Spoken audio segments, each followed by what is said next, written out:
The laws of attraction is something I learned about this past year, and it really made an impression on me. Basically, the laws of attraction means what you put into the universe is what you will get out of it. So if you are putting out a good, positive light into the world, then that's what you're going to get back. And it's basically the idea that you attract your own reality. You create your own reality based on how you present yourself to the world. Simplicity is really the key to happiness. If you're feeling overwhelmed, simplify. If you can't find a solution, simplify. Don't underestimate the power of karma. That is a real thing. Karma can really screw you over. No, it kind of goes back to the same thing. If you're putting out negative, bad vibes, then chances are that that energy is going to circle around back to you. There's also good karma. So if you are actively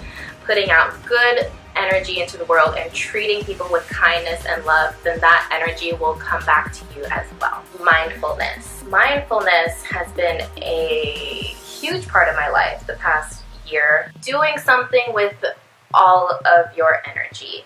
Focusing your thoughts on doing a certain thing. Something where you need to be mindful about, getting your work done or focusing on your job, or if it's more of a figurative spiritual type of something. Mindfulness is basically focusing your energy and your thoughts on that one thing. Which brings me to the next one, which is doing one thing at a time.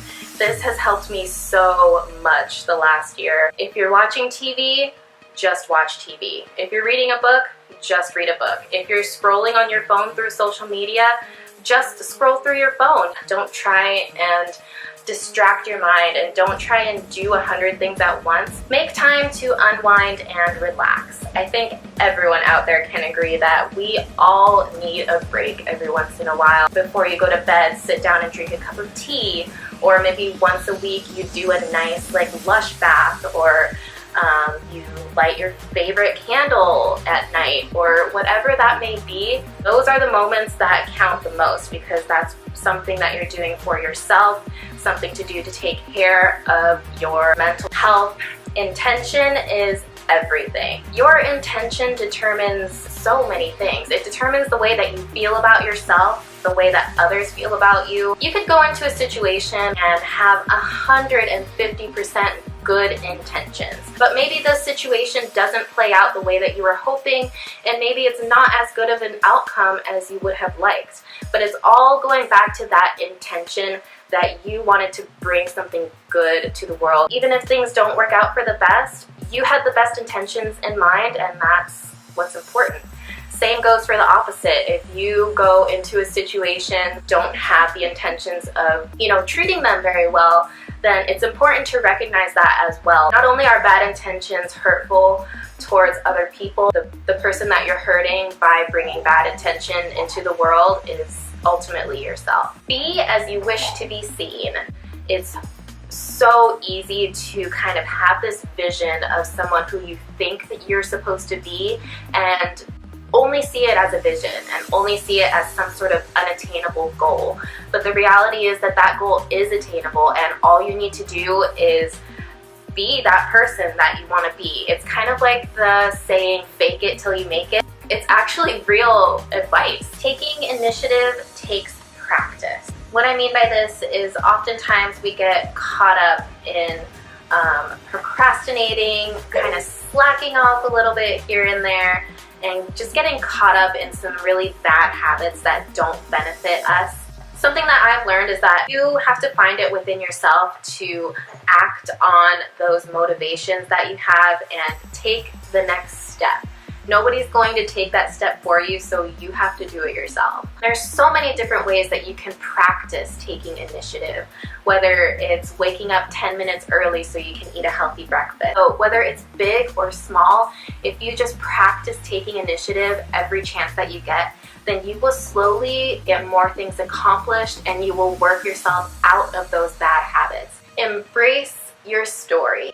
The good, the bad, and the ugly. You just have to own it. You have to own what you've been through in life. It's easy to beat yourself up about those situations that you've been through.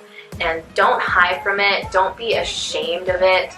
Just embrace it. Use what you've been through in the best way that you know how. I've been through a lot with my mental health, and it's something that I am overcoming day by day. It's one step at a time. I am not completely there yet, but it's a part of my story, and it's a part of myself that I need to accept is there. But the most important thing is to embrace it and be happy that you are who you are. And you wouldn't be the person that you are today, and you need to love yourself for the person that you are today. It's so important to have self-love, and part of that is embracing your story and embracing the ugly and the good and the bad. Keeping up appearances is toxic. I feel like in almost every stage of my life, there was some level of always feeling the need to keep up appearances. Whether that pressure came from friends or family or relationships, there was always a pressure to make everything into a pretty little picture, and anything that could be seen as bad or negative kind of just needs to be filed away and kept in the back for no one else to see. And that is so unhealthy. And I'm just recently, realizing this, that you don't have to put up a perfect front for the world. You don't have to be a perfect person. You have flaws just like everybody else, and owning those flaws will make you more confident. Lately, I have been sort of more open about the fact that I do have anxiety and I do have depression, and that's okay. It's not something that I'm ashamed of, or at least not anymore. I've owned it, I'm not ashamed of it, and I will tell the entire world that I have depression, because if they don't want to deal with it, they don't have to, then that's their choice. It has nothing to do with me. Friends are just as important as family.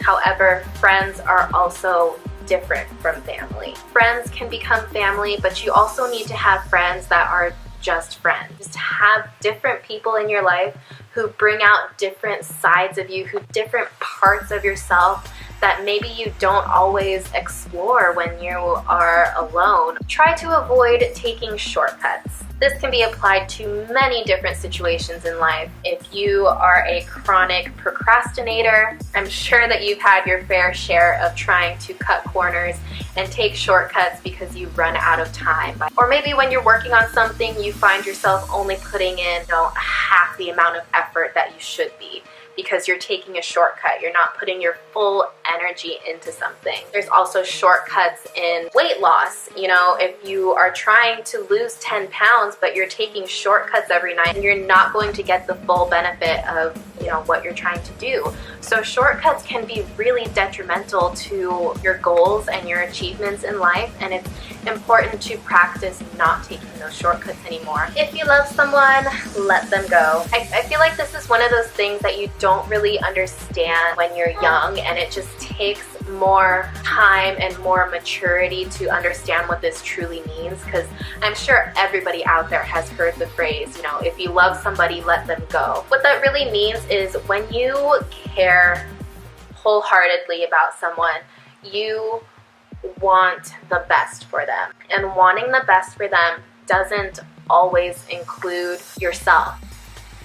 Wanting the best for someone sometimes means taking a step away from them and giving them space and letting them figure out their own story. When you really want the best for someone, you have to be selfless, and you might not be included in the big picture of what is truly best for that person. That is the hard part, and that's one of the toughest lessons that I've learned this year. Allow others to help you, or just allow help to come to you, and be open. Make sure that you're always learning. Make sure you're always growing. Make sure you're always asking for clarity. This is how you grow and how you become a a wiser person with time. This is how you gain all of that knowledge that helps you be an experienced, well-rounded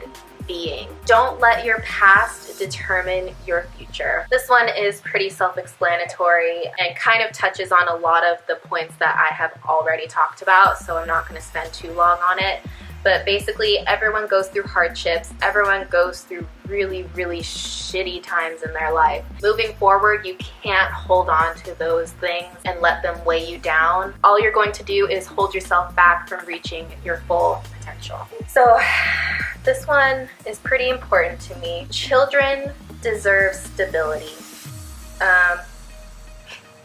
It was a hard lesson for me to learn. They deserve a place to call home. They deserve people in their life who are going to be constant. It's 2018 and things are progressively getting more and more untraditional. But when it comes to deciding to start a family, it's kind of important to remember why those traditions exist. Going to school, going to college, starting a career, getting married, and then having children. It's so that you can create a stable life for yourself. And I've done pretty good about not getting emotional in this video, but this one, it makes me pretty emotional. And I honestly am about 500 times less emotional right now than I was a year and a half ago. If you're in a place in life where you're potentially thinking about having children or starting a family, I just encourage you to be as selfless as possible. Do everything you can to have your finances in order, to have your house in order, to have your relationships in order. Make sure you've accounted for every single thing in your life before you bring children into the world. And that's because your children's life is going to be 100% dependent on your life. So just make sure that you're in a good, healthy place before starting a family. Take control of your emotions. It's much easier said than done, I know. It takes practice, but it is possible. It's so easy to sulk in them and embody those negative emotions, and it takes work and it takes a lot of effort to bring yourself out of that bad place. When I was in the hospital, one of the biggest things that they taught us was opposite reaction. So if you are angry, do something that is calming. If you are sad, then put on like a comedy movie or watch something that you know for a fact makes you laugh every single time. Bless you. And once you continue practicing these methods of getting yourself out of those negative emotions, then it starts to become easier. And the last and final thing I'd like to share with you guys that I have learned is to love yourself. I know, it's literally the most cliche thing that I could ever say in a video like this, but it's so important and it's so, so true. Every single thing that I have talked about in this video is going to be 100 times easier if you love yourself. It's been easier for me since I started loving myself.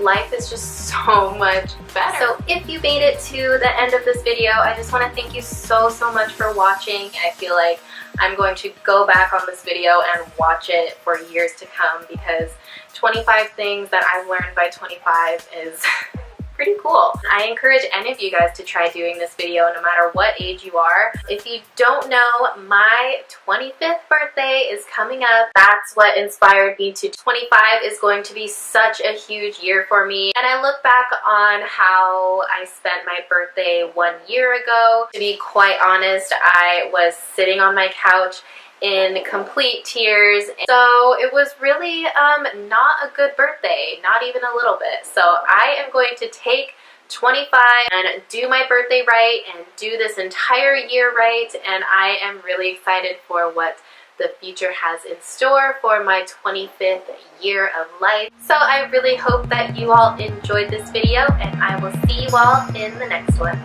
Bye!